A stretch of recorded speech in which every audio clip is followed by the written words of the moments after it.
bonus content time. Bonus content time. We find ourselves in interesting places sometimes. Occasionally. You are my fun whim guy, where I will find out that an event is happening. Mhm.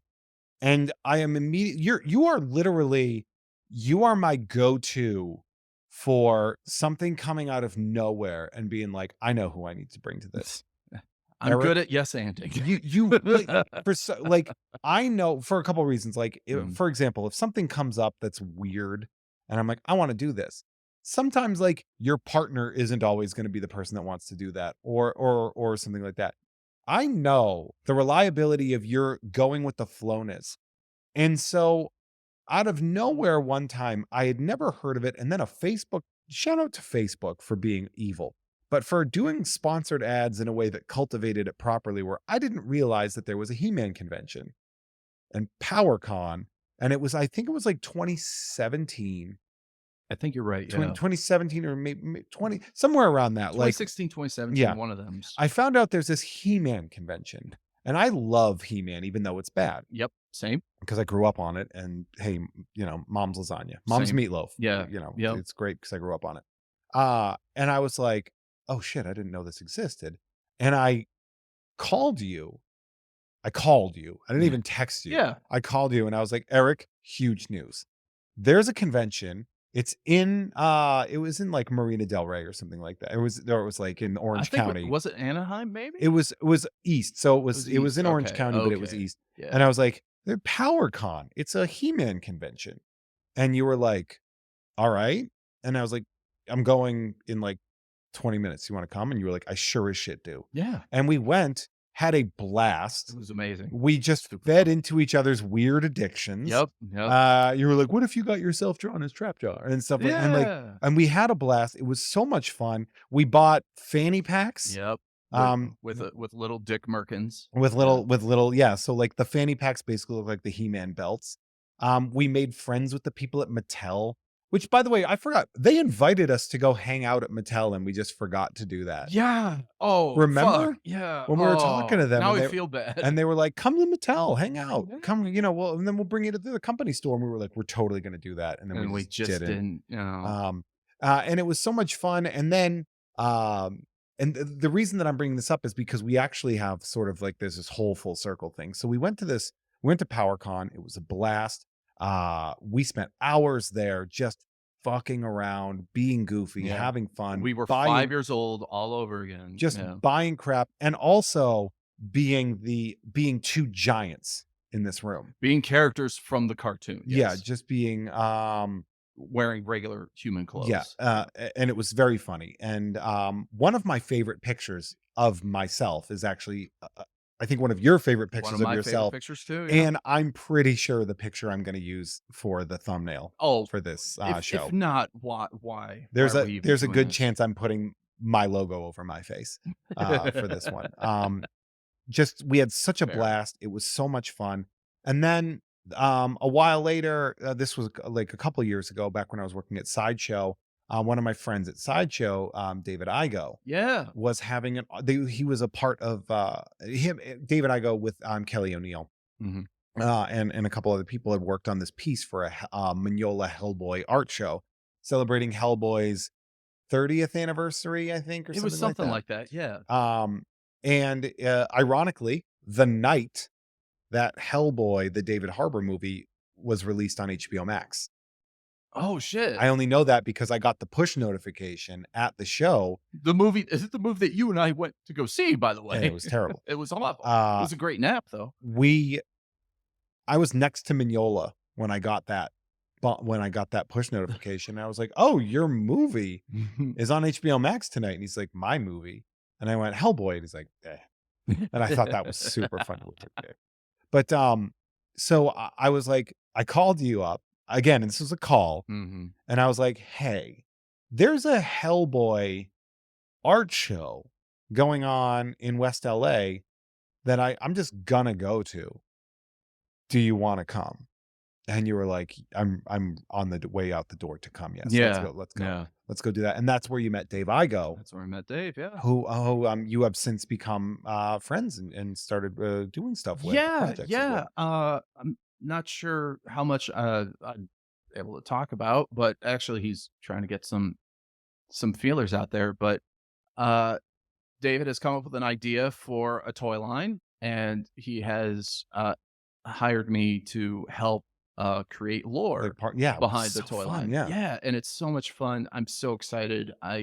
It's funny to see. I love his ideas. I love his concepts. I've seen some artwork. I've seen some actual 3D Dude, he models. is a dream get for this show too, Oh, if he yeah. ever has the time. Oh, yeah. Because I worked with him at Tweeterhead as well, That's because right, yeah. because he had left Sideshow, went to Tweeterhead, and then I left Sideshow, and I let him know. I'm like, "Oh, I'm no longer with Sideshow anymore." And then he's like, come work for Tweeterhead, if you need like an interim job." And I did. I worked social media for Tweeterhead for a year before moving on.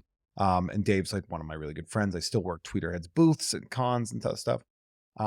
But because of that connection, like Yeah. it's so funny. It's such a silly, interesting way of talking about how connections swirl together. Yeah. Where it's like, I know you, I know him.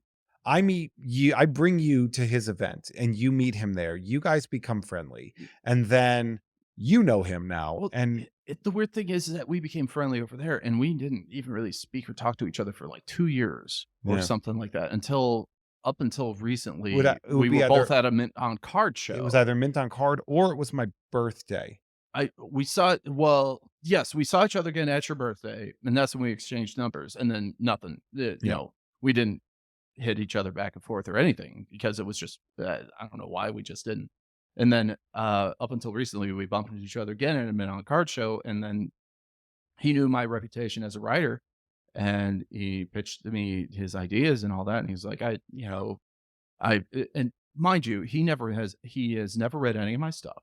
Mhm. It was based on, uh, frankly, your praise of me, of which he's like, "Hey, what are you thinking about this?" And then he showed me his stuff, and I came up with kind of a very broad idea of what his characters could be and what the world could be and all that, and he fell in love with it. He had some notes, and we went back and forth, and then I just sat down and I wrote this entire thing, came up with 2 other potential characters that is all that. He loves it, and we ran into some he had gotten sick, nothing huge. It was just a Yeah. cold, and I had to deal, um, with, the passing of my Yeah. grandmother, The so creative process the hit some creative speed bumps. Yeah. process had some speed bumps, but we're gonna pick it back up, fairly soon, and I I just fucking love it. I mean, because God, I've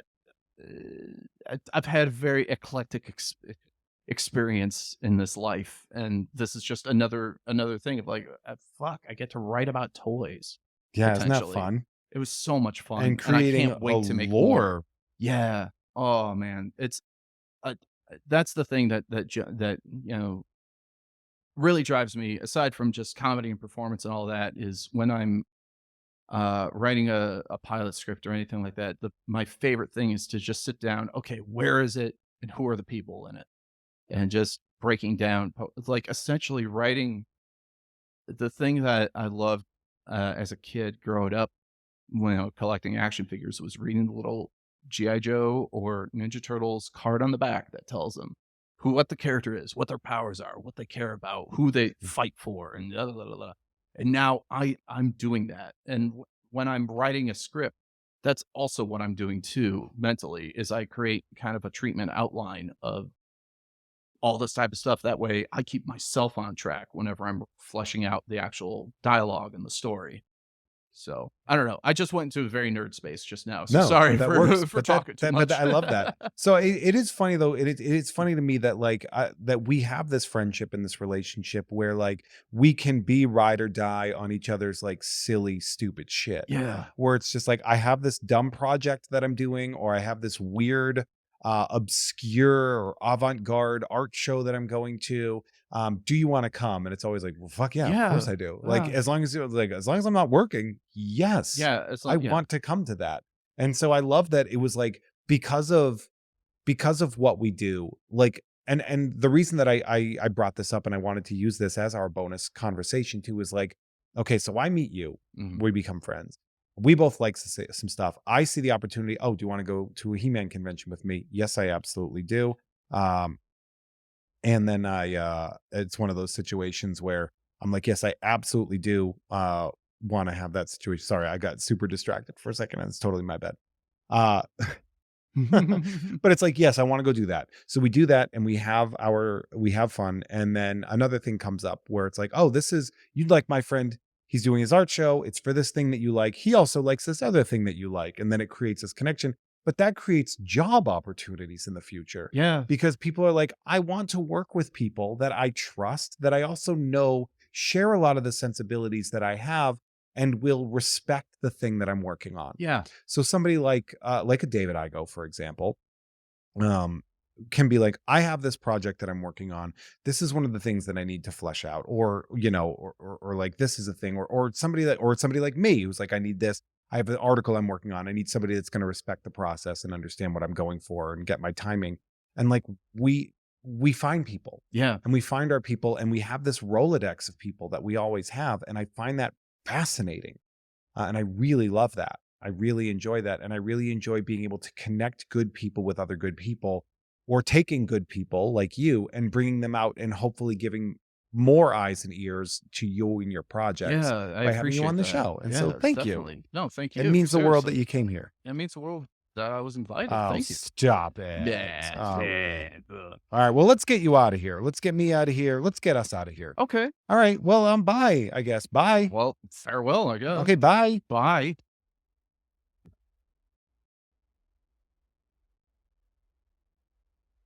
Hey everyone, our artwork is created by Justin T. Brown, who can be found at Artness by Justin Brown on Instagram, as well as artnessbyjustinbrown.com. That dope music you heard is by Troy Nababon, available at Troy Nababon on Instagram, as well as at troynababon.com. Nababon is spelled Nababan, and boy, does that shred. Thank you all so much for listening. See you next time.